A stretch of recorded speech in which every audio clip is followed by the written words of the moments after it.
मित्रों नमस्कार। साथियों, आज हम लोग स्टार्ट कर रहे हैं यहाँ पर 271 नंबर के प्रश्न से। देखिएगा, हम लोग जो है आधुनिक काल में छायावाद के अंतर्गत चल रहे हैं। आप सबको पता है छायावाद में जो चार राइटर हैं, प्रसाद पंत, निराला, महादेव वर्मा, बस यही चार स्तंभ जो है छायावाद के माने जाते हैं। और इन्हीं के बारे में हम लोग ज्यादातर इसमें बात करते हैं छायावाद में। तो छायावाद में देखिएगा, अगला प्रश्न आता है यहाँ पर 271 नंबर के प्रश्न से आज हम लोग शुरू कर रहे हैं। और आप लोग अगर पहली बार आए हो चैनल पर तो निश्चित रूप से सब्सक्राइब जरूर कर लें चैनल को, ताकि आपको इस तरह की प्रैक्टिस जो सीरीज है ये चल रही है ये हमेशा मिलती रहे। और पीडीएफ प्राप्त करने के लिए मैं बहुत सारे प्रश्न रोज इस पे डालता रहता हूँ। तो आप पीडीएफ भी मैं डालता हूँ, और रोज के करीबन 50 से 60 क्वेश्चन में ऐसे भी डाल देता हूँ। तो आप लोगों को उसका बेनिफिट जरूर मिलेगा। तो निश्चित रूप से आप टेलीग्राम चैनल को ज्वाइन कर लीजिए। टेलीग्राम चैनल का लिंक आप लोगों को डिस्क्रिप्शन में मिल जाएगा। चलिए देखते हैं।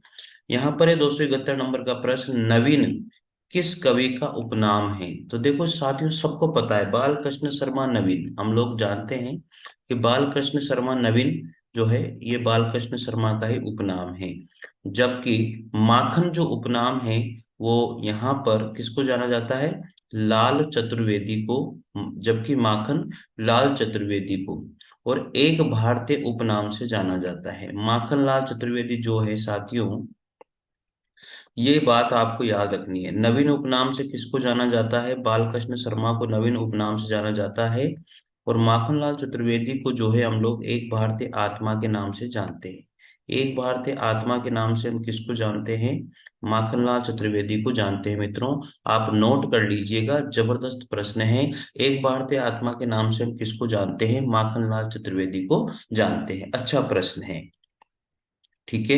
272 नंबर का प्रश्न है, प्रकाशन वर्ष की दृष्टि से दिनकर, रामधारी सिंह दिनकर की जो काव्य कृतियों का सही क्रम किस विकल्प में है? यानी कि जो प्रकाशन वर्ष है, जैसे मान लीजिए कि सबसे पहले कौन सी लिखी, फिर उसके बाद में कौन सी, फिर उसके बाद में कौन सी, फिर उसके बाद में कौन सी, इस तरह से आप लोगों को देखनी है। तो सबसे पहले इसमें जो लिखी गई थी वो रसवंती को लिखा था। तो रसवंती सबसे पहले किसमें आ रही है? यहाँ पर देखिए, रसवंती सबसे पहले लिखी गई 1940 में। फिर कुरुक्षेत्र आप सबको पता है 1946 में लिखी गई। रश्मिरथी 1952 में लिखी गई। और उर्वशी 1961 में लिखी गई साथियों। तो यही ऑप्शन बी ऑप्शन इसका राइट हो जाएगा।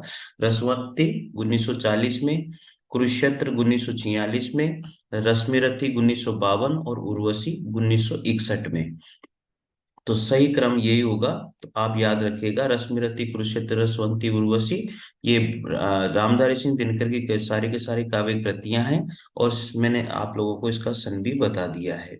चलिए अगला प्रश्न साथियों, यहाँ पर थोड़ा सा आप लोगों को वीडियो क्वालिटी थोड़ी सी ज्यादा बढ़ानी है, क्योंकि ये पीडीएफ थोड़ी सी मेरे से ढंग से नहीं बनी है। मित्रों, आप थोड़े से मैं क्षमा प्रार्थना करता हूँ, ये यहाँ से थोड़ी सी पीडीएफ में मिस्टेक आ गई। आप लोग थोड़ा सा वीडियो क्वालिटी बढ़ा लीजिएगा यार। ये पीडीएफ थोड़ी सी मेरे को दिक्कत कर रही है। देखिएगा, 273 नंबर का प्रश्न है, इनमें कुरुक्षेत्र से संबंधित कौन सा कथन सही नहीं है? कुरुक्षेत्र से संबंधित इनमें से कौन सा कथन सही नहीं है? तो मैं थोड़ा सा छोटा कर लूं तो देखता हूँ, नहीं हो पाएगा। चलिए। इनमें से कुरुक्षेत्र से संबंधित कौन सा कथन सही नहीं है? इसका कथानक है महाभारत से लिया गया है, बिल्कुल सही है ये बात। ये गांधीवादी विचारधारा से प्रभावित है, ये गलत है। तो बी ऑप्शन इसका राइट हो जाएगा। गांधीवादी विचारधारा से नहीं है। आप सबको पता है कुरुक्षेत्र का जो कथानक है महाभारत से लिया गया है। कुरुक्षेत्र में कितने सर्ग है? कुल 7 सर्ग है। वैसे मैं पढ़ के बता रहा हूँ तो कोई दिक्कत नहीं आनी चाहिए। वैसे भी वीडियो क्वालिटी आप लोग जो है ना बढ़ा लेना, 360 से भी अगर 420 कर दोगे तो फिर भी दिख जाएगा। तो 360 तो आपको वीडियो क्वालिटी रखनी है, तो अच्छा सा नजर आ जाएगा। ठीक है ना? ये पीडीएफ थोड़ी सी यहाँ मिस्टेक हो गई। और इसमें कहा है, इसमें भीष्म और युधिष्ठिर के माध्यम से युद्ध एवं शांति विषय विशद और गंभीर चिंतन प्रस्तुत किया गया है मित्रों। तो ये भी राइट है, ये भी राइट है, और ये भी राइट है। तो इसने पूछा है सही कौन सा नहीं, तो बी ऑप्शन सही नहीं, ये गलत ऑप्शन है इसका।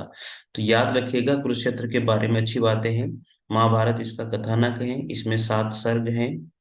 और इसमें भीष्म और युधिष्ठिर के माध्यम से युद्ध एवं शांति विषयक विशद और गंभीर चिंतन प्रस्तुत किया गया है। राजस्थान कॉलेज लेक्चरर में ये प्रश्न आ चुका है। और भी इसकी बातें हैं कुरुक्षेत्र के, आप थोड़ा सा और पढ़ लीजिएगा। कुरुक्षेत्र जो है दिनकर का कौन सा काव्य है? प्रबंध काव्य है। महाभारत से इसका कथानक है। कुरुक्षेत्र में 7 सर्ग हैं।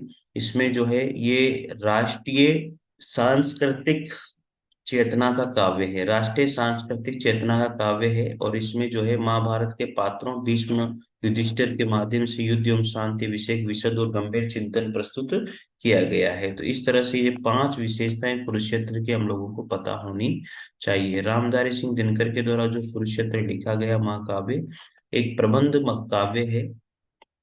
कथानक महाभारत से लिया गया है, 7 सर्ग हैं और राष्ट्रीय सांस्कृतिक चेतना का काव्य इसको माना जाता है। 274 नंबर का प्रश्न है, दिनकर की प्रसिद्ध काव्य कृति रश्मिरथी की कथा वस्तु कहाँ से ली गई है? जो दिनकर जी की जो रश्मिरथी है, उसकी काव्य कृति है रश्मिरथी, उसका कथा वस्तु है वो कहाँ से ली गई है? महाभारत से ली गई है। याद हो जाएगा कहाँ से ली गई है? महाभारत से ली गई है साथियों। तो ये बात भी आप लोगों को याद होना चाहिए। कुरुक्षेत्र का कथानक भी कहाँ से लिया गया है? महाभारत से। और रश्मि रति का कथानक भी कहाँ से लिया गया है? महाभारत से ही लिया गया है। तो याद हो जाना चाहिए। रश्मि रति जिसका अर्थ सूर्य किरण रथ का सवार, सूर्य किरण रथ का सवार है। हिंदी के महान कवि दिनकर द्वारा रचित प्रसिद्ध खंड काव्य है। जो रश्मिरथी है वो क्या है? खंड काव्य है। 1912 ईस्वी में प्रकाशित हुआ था। इसमें भी कितने सर्ग हैं? 7 सर्ग है मित्रों, ठीक है, याद कर लेना। 275 नंबर का प्रश्न है, एक दिन सहसा सिंधु अपार लगा टकराने नगर तल शुभ्ध अकेला ये जीवन निरुपाय आज तक घूम रहा विश्रब्द। कामायनी से उद्धृत इन पंक्तियों के लिए कौन सा कथन सही है? तो साथियों ये श्रद्धा सर्ग से लिया गया है। मनु को श्रद्धा का प्रत्युत्तर यहाँ पर मिल रहा है, तो डी ऑप्शन इसका राइट हो जाएगा। एक दिन सहसा सिंधु अपार लगा टकराने नग तल शुभ्ध अकेला यह जीवन निरूपाय आज तक घूम रहा विश्रब्द। कामायनी से उद्धृत इन पंक्तियों के लिए यहाँ पर ये श्रद्धा शब्द से लिया गया है। और जो मनु को श्रद्धा जो है प्रत्युत्तर ये बोल रही है। कामायनी आप सबको पता है 1935 में जयशंकर प्रसाद का एक महाकाव्य है, सबको याद होना चाहिए। कामायनी बहुत बड़ा महाकाव्य रहा है। 15 सर्ग इसमें रहे हैं, आप सबको पता है। सबसे जो प्रथम सर्ग है वो चिंता है और अंतिम सर्ग है वो आनंद है। ये सारी बातें आपको पता होनी चाहिए। ये भी पूछा जा सकता है इनमें से कामायनी का कौन सा सर्ग नहीं है? तो 15 सर्गों के नाम आपको याद होने चाहिए। कभी कुछ ऐसी तान सुनाओ जिससे उथल पुथल मच जाए, ये पंक्ति किस कवि की है? कभी कुछ ऐसी तान सुनाओ जिससे उथल पुथल मच जाए, ये पंक्ति जो है साथ में सबको पता है नवीन के नाम से किस कवि को जाना जाता है? बाल कृष्ण शर्मा नवीन को जाना जाता है। तो ये पंक्ति किसकी है? बाल कृष्ण शर्मा नवीन के द्वारा लिखी गई पंक्ति है।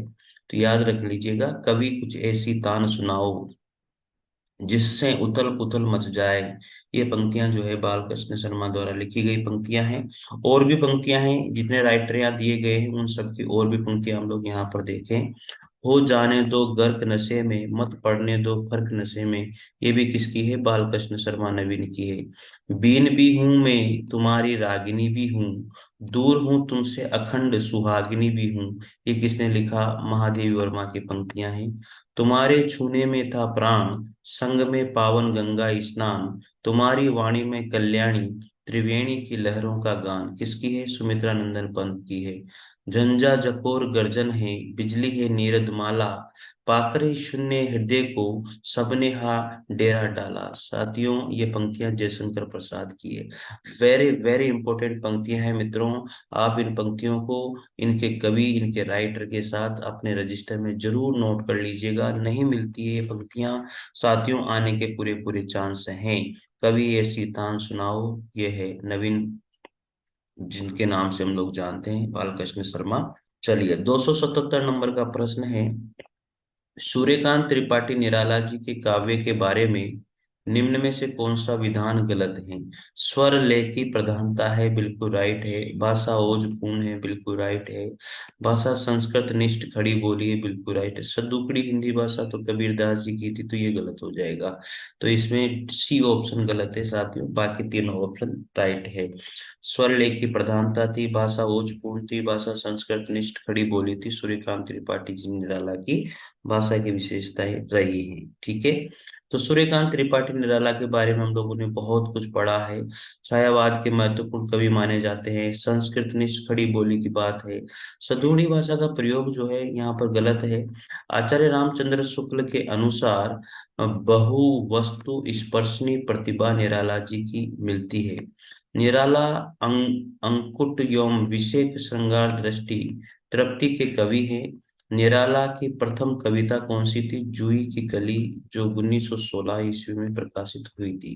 कौन सी थी? जूही की कली। 278 नंबर का प्रश्न है मित्रों। हृदय की अनुकृति बाह्य उदार, एक लंबी काया उन्मुक्त, किसके प्रति कही गई उक्ति है? हृदय की अनुकृति बाह्य उदार, एक लंबी काया उन्मुक्त, तो साथियों ये है श्रद्धा के प्रति कही गई पंक्तियां हैं। किसके प्रति कही गई पंक्तियां हैं? श्रद्धा के प्रति कही गई पंक्तियां हैं। हृदय की अनुभूति बाह्य उदार, एक लंबी काया उन्मुक्त, ये पंक्तियां श्रद्धा के प्रति कही गई है।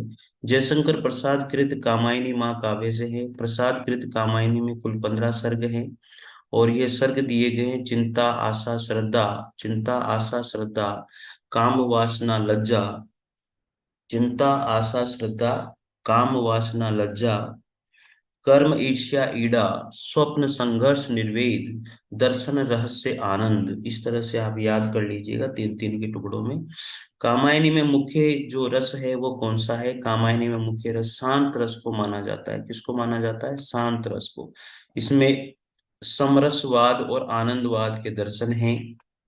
इसके प्रमुख जो पात्र है वो है मनु, श्रद्धा, ईड़ा और कुमार, ये इसके प्रमुख पात्र है साथियों। प्रसाद के अन्य प्रमुख कृतियां और भी है, उर्वशी, वन मिलन, प्रेम राज्य, कानन कुसुम, प्रेम पथिक, चित्राधार, झरना, आंसू लहर, ये जयशंकर प्रसाद की और भी कृतियां रही हैं। 279 नंबर का प्रश्न है, डॉक्टर रामकुमार वर्मा रचित गद्य गीत कौन सा है? डॉक्टर रामकुमार वर्मा के द्वारा रचित गद्य गीत यहाँ पर हिमहास है। कौन सा है साथियों? हिमहास। भग्न दूत एवं चिंता अज्ञे का गद्य गीत है। और मौक्तिक माल, शबनम, शारदिया आदि दिनेश नंदिनी डामिया के गद्य गीत हैं। चलिए अगला प्रश्न 280 नंबर का प्रश्न है। जयशंकर प्रसाद के ब्रज भाषा में लिखी कविताओं का संग्रह किस नाम से प्रकाशित हुआ था? जयशंकर प्रसाद की ब्रज भाषा में लिखी कविताओं का संग्रह किस नाम से प्रकाशित हुआ था? चित्राधार के नाम से, चित्र आधार के नाम से प्रकाशित हुआ था। चलिए, जयशंकर प्रसाद की जो ब्रज भाषा में लिखी कविता है वो चित्र आधार के नाम से प्रकाशित हुई थी।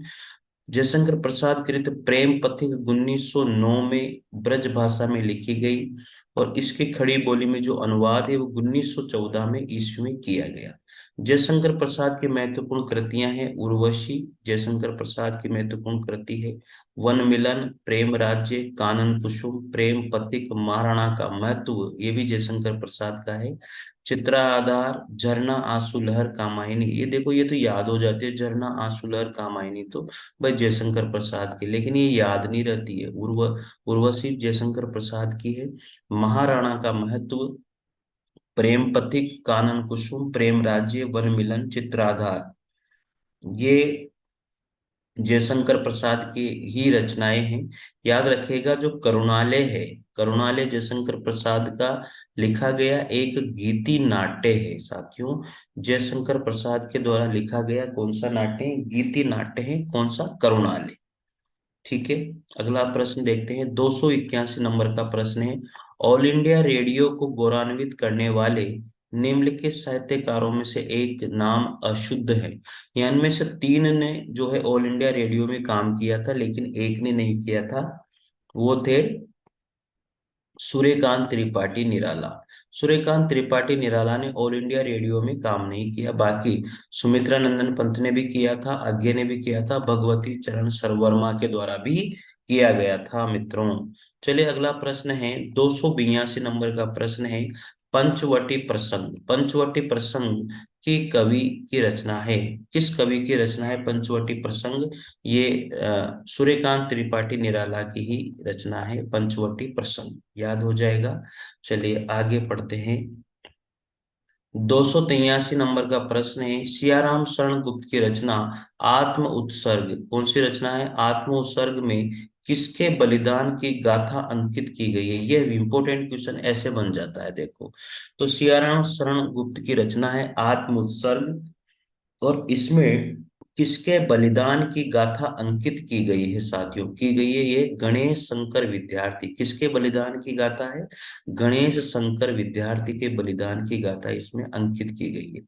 सियाराम शरण गुप्त के और भी काव्य ग्रंथ है, दैनिकी, नकुल, नोहाखाली, पाथे, मृणमयी और आत्मोत्सर्ग। ये थोड़ा सा पढ़ लीजिएगा, ठीक है।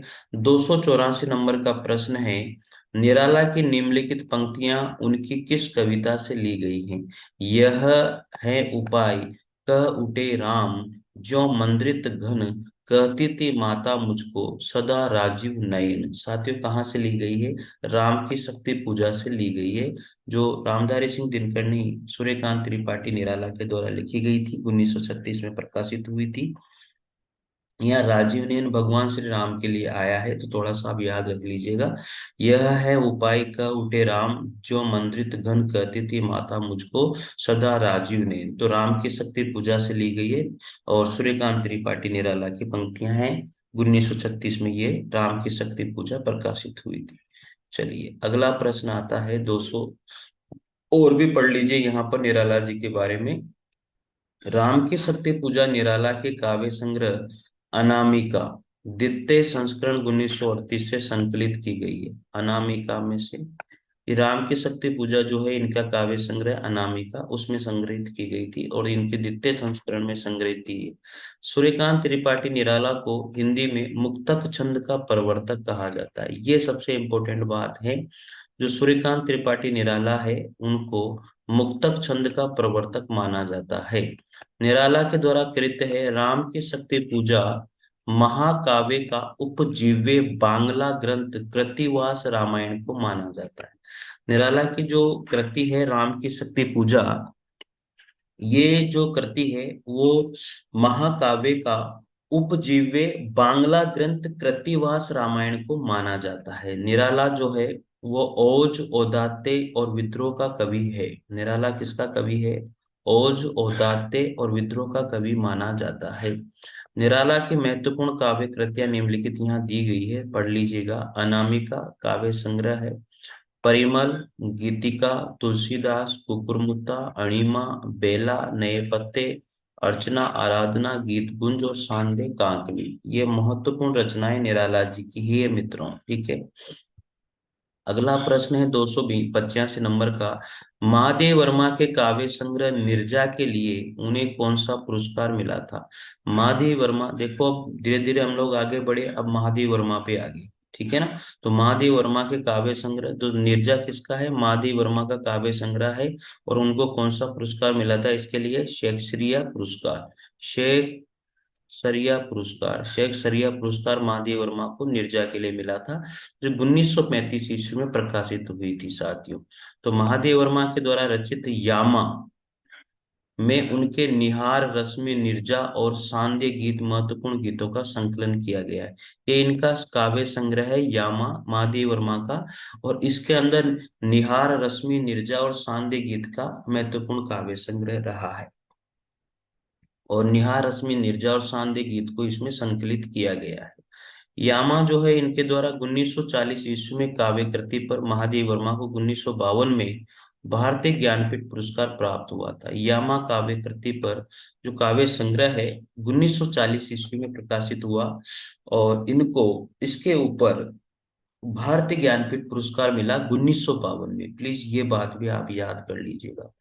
1952 में भारतीय ज्ञानपीठ पुरस्कार महादेव वर्मा को मिला था यामा कृति पर, जो 1940 में प्रकाशित हुई थी। महादेव वर्मा कृत सप्तपर्णा जो 1960 में प्रकाशित हुई, में ऋग्वेद के मंत्रों का काव्यानुवाद संकलित है। किसके? ऋग्वेद के मंत्रों का काव्यानुवाद यहाँ पर संकलित किया गया है मित्रों। 286 नंबर का प्रश्न है, छायावाद के किस कवि का काव्य अरविंद के जीवन दर्शन से प्रभावित है? छायावाद के किस कवि का काव्य अरविंद के जीवन दर्शन से प्रभावित है? वो है सुमित्रानंदन पंत। कौन सा? सुमित्रानंदन पंत का। ठीक है, अब इनके बारे में और भी चीजें पढ़ लीजिए आप। सुमित्रानंदन पंत को संवेदनशील इंद्रिय बोध का कवि कहा जाता है। सुमित्रानंदन पंत को क्या कहा जाता है? संवेदनशील इंद्रिय बोध का कवि कहा जाता है। सुमित्रानंदन पंत जी की प्रथम कविता थी गिरजे का घंटा, जो 1916 में प्रकाशित हुआ था। जो सुमित्रानंदन पंत के काव्य में विद्वानों ने 4 चरणों में बांटा है: छायावादी, उच्छ्वास 1920, ग्रंथि 1940, 1920, वीणा 1927, पल्लव 1928, गुंजन 1932 में। प्रगतिवादी काव्य है युगांत 1940, 1936 में, युगवाणी 1939 और ग्राम्य 1940 में। नव मानवतावादी काव्य है उत्तरा, कला और बूढ़ा चांद, अंतिमा, लोकायतन और चिदम्बरा। ये सारे के सारे जो है ना, ये सुमित्रानंदन पंत के हैं, लेकिन उन्होंने अलग अलग कालों में बांट दिया। प्रगतिवादी काव्य, नव मानवतावादी काव्य कौन कौन से रहे, आगे पढ़ते हैं। महादेवी वर्मा को बौद्ध दर्शन से प्रभावित रहस्यवादी कवयित्री के रूप में स्वीकार किया गया। इनको आधुनिक युग की मीरा भी कहा जाता है। तो महादेवी वर्मा जो थी, उनको बौद्ध दर्शन से प्रभावित रहस्यवादी कवयित्री कहा, और आधुनिक युग की मेराबी महादेवी वर्मा को कहा जाता है। सूर्यकांत त्रिपाठी निराला जो है वेदांत दर्शन से प्रभावित माने जाते हैं। किस दर्शन से? वेदांत दर्शन से। जयशंकर प्रसाद को हम लोग शैव दर्शन से प्रभावित मानते हैं। किस दर्शन से? शैव दर्शन से। पंत जी के अरविंद दर्शन से प्रभावित कृतियां कौन कौन सी है? स्वर्ण धूलि, स्वर्ण किरण, उत्तरा और अंतिमा। ये जो है पंत जी की अरविंद दर्शन से प्रभावित काव्य कृतियां रही है मित्रों। थोड़ा सा यहाँ भी दिखने में समस्या आ रही है भैया। चलिए मैं पढ़ के सुना रहा हूँ। 287 नंबर का प्रश्न है, निम्नलिखित में से कौन सी पुस्तक महात्मा गांधी के जीवन पर आधारित है? कौन सी पुस्तक है? वो है महामानव। कौन सी पुस्तक है साथियों? महामानव। चलिए आगे पढ़ते हैं अब। 288 नंबर का प्रश्न है, कुंवर नारायण कृत आत्मजेय का मूल कथा सूत्र साथियों कंठोपनिषद नचिकेता प्रसंग पर आधारित है। ये याद कर लेना, ठीक है। निम्नलिखित में से कौन सा काव्य संग्रह महादेव वर्मा का नहीं है? निहार, रश्मि, नीरजा, पल्लव। तो पल्लव जो है ये काव्य संग्रह महादेव वर्मा का नहीं है। किसका था? सुमित्रानंदन पंत का काव्य संग्रह है। ठीक है, याद हो जाएगा। पढ़ के सुनाता हूँ। पढ़ रहा हूं मैं तो इसका मतलब आप थोड़ा सा सुन रहे हो, तो आपको थोड़ा बहुत याद तो रहेगा यार चीजें। ऐसा तो नहीं है कि याद नहीं रहेगी। तो चलिए, निहार 1930 में, रश्मि 1932 में, निर्जा 1935 में, सांदेगीस 1936 में, यामा 1940 में, दीप शिका 1942 में, सप्तपर्णा 1960 में। काव्य कृतियों की रचना महादेवी वर्मा ने करी थी। हो जाएगी याद। निहार, रश्मि, निर्जा, सांदे गीत, यामा, दीपशिखा, सप्तपर्णा, ये महादेव वर्मा की रचनाएं सारी की सारी। और आप इनको सन के साथ ही याद कीजिएगा, क्योंकि प्रमुख राइटर रही है महादेव वर्मा, कवयित्री रही है। तो निश्चित रूप से इनकी रचनाएं भी जो है क्रम से पूछ ली जाती है कि सबसे पहले कौन सी है। तो निहार है, फिर रश्मि है, फिर निर्जा है। निहार, रश्मि, निर्जा, सांदे गीत। निहार, रश्मि, निर्जा, सांदे गीत, फिर यामा, दीपशिखा, सप्तपर्णा। इस तरह से याद कर लीजिएगा। यामा के लिए 1952 में इनको जो है ज्ञानपीठ पुरस्कार प्राप्त हुआ था, ये भी आपको पता होना चाहिए। महादेवी वर्मा को आधुनिक युग की मीरा भी कहा जाता है, और हिंदी के विशाल मंदिर की वीणा पाणी भी कहा जाता है। ये दो बातें हो गई। जो महादेवी वर्मा थी उनको आधुनिक युग की मीरा भी कहते हैं, और हिंदी के विशाल मंदिर की वीणा पाणी भी इनको कहा जाता है। याद कर लेना भैया, ठीक है। अब सुमित्रानंदन पंत द्वारा रचित काव्य कृतियां निम्नलिखित हैं: उच्छ्वास 1920 में, ग्रंथि 1920 में, वीणा 1927, पल्लव 1928 और गुंजन 1932 में। पल्लव पर गुंजन करते हैं वीणा जब बजती है। ठीक है, इस तरह से थोड़ा सा बना लेना। ठीक है ना भाई। सुमित्रानंदन पंत ने लोकायतन नामक महाकाव्य महात्मा गांधी के जीवन पर लिखा था। जो सुमित्रानंदन पंत का जो लोकायतन महाकाव्य है, वो इन्होंने महात्मा गांधी के जीवन पर लिखा। देखो, अगर पढ़ने में नहीं आ रहा लेकिन मैं पढ़ के बोल रहा हूँ, तो इसका मतलब आप लोग बोल रहा हूँ, पढ़ रहा हूँ, तो सुनाई देगा। फिर आप लिख लीजिए अगर जो भी चीजें आपको लिखना है। लेकिन यहाँ थोड़ी सी मिस्टेक है पीडीएफ में, थोड़ी सी वीडियो क्वालिटी बना करके समझ लीजिए मित्रों। और क्षमा माफी मांगता हूँ इस चीज के लिए कि थोड़ी सी यहाँ पर गड़बड़ हुई है वीडियो क्वालिटी में। सुमित्रानंदन पंत ने लोकायतन जो लिखा है वो महात्मा गांधी के जीवन पर लिखा है। सुमित्रानंदन पंत कृत जो पल्लव है की भूमिका को छायावाद का घोषणा पत्र यानी कि मैनिफेस्टो कहा है साथियों। सुमित्रानंदन पंत के द्वारा कृत जो पल्लव है, वो उसकी की भूमिका को छायावाद का घोषणा पत्र यानी कि मैनिफेस्टो कहा गया है। चलेगा, 289 नंबर का प्रश्न है, महाकाव्य कामायनी में निहित दर्शन। महाकाव्य कामायनी में निहित दर्शन कौन से थे? प्रत्यय भिक्षा दर्शन। कौन से दर्शन थे? प्रत्यय भिक्षा दर्शन। ठीक है भैया। और इसमें 15 सर्ग हैं, आप सबको पता है। प्रसाद ने कश्मीरी शिव दर्शन की अभिव्यक्ति की थी, जयशंकर प्रसाद ने। ये बातें आपको याद हो जानी चाहिए। अब देखो, 200 नंबर का प्रश्न है, मुझे तोड़ लेना वनमाली, उस पथ में तुम देना फेंक, मातृभूमि पर शीश चढ़ाने, जिस पथ जावे वीर अनेक। तो ये पंक्तियां बहुत बढ़िया पंक्तियां हैं, माखनलाल चतुर्वेदी की पंक्तियां हैं। मुझे तोड़ लेना वनमाली। देखो, तुम्हारे अगर पढ़ने में नहीं आ रहा तो मैं पढ़ के सुना रहा हूँ। तो ऐसा तो नहीं है कि ये पढ़ने में नहीं आ रहा, मैं पढ़ के सुना रहा हूँ तो आ रहा है फिर तो। मुझे तोड़ लेना वनमाली, उस पथ में देना तुम फेंक, मातृभूमि पर शीश चढ़ाने, जिस पथ जावे वीर अनेक। तो ये पंक्तियां किसकी है? माखनलाल चतुर्वेदी की पंक्तियां हैं। ये क्वेश्चन बहुत बार पूछा गया है। ठीक है, किसकी पंक्तियां? माखनलाल चतुर्वेदी। और भी पंक्तियां हैं, केवल मनोरंजन न कवि का कर्म होना चाहिए, उसमें उचित उपदेश का भी मर्म होना चाहिए। किसकी पंक्तियां है? मैथिली शरण गुप्त की पंक्तियां हैं। पराधीन रहकर अपना सुख शोक न कह सकता, ये अपमान जगत में केवल पशु की सह सकता। पराधीन रहकर अपना सुख शोक न कह सकता, ये अपमान जगत में केवल पशु ही सह सकता। ये पंक्तियां राम नरेश त्रिपाठी की है। कवि कुछ ऐसी तान सुनाओ जिसमें उथल पुथल मच जाए, बाल कृष्ण शर्मा नवीन की पंक्तियां हैं। कवि कुछ ऐसी तान सुनाओ जिसमें उथल पुथल मच जाए, किसकी पंक्तियां हैं? बाल कृष्ण शर्मा नवीन की पंक्तियां हैं। यहाँ पर हम लोग छायावाद के अंदर पंक्तियां ज्यादा आ रही है राइटर की, ठीक है ना। तो आप थोड़ा सा इसे भी जरूर पढ़ लीजिएगा। चलिए साथियों, एक अगला प्रश्न है, 291 नंबर का प्रश्न है, निम्नलिखित में से छायावादी कवि इनमें से कौन सा नहीं है? तो इस प्रश्न का आंसर प्लीज आप लोग आंसर देंगे कमेंट बॉक्स में। मैंने आप लोगों को बताया था कौन सा कवि नहीं है, कौन से कवि छायावाद के कवि हैं। तो जरूर कमेंट करके बताइएगा इनमें से कौन सा कवि छायावादी कवि नहीं है। 291 नंबर के प्रश्न का आंसर मुझे आप कमेंट बॉक्स में करके देंगे। तो इस कवि के नाम भी मैं पढ़ देता हूँ, मैथिली शरण गुप्त, सूर्यकांत त्रिपाठी निराला, जयशंकर प्रसाद, सुमित्रानंदन पत। इनमें से कौन सा कवि है जो छायावादी कवि नहीं है? जरूर बताइएगा। चलिए मित्रों, मिलते हैं अगले वीडियो में, तब तक के लिए जय हिंद जय भारत, थैंक यू।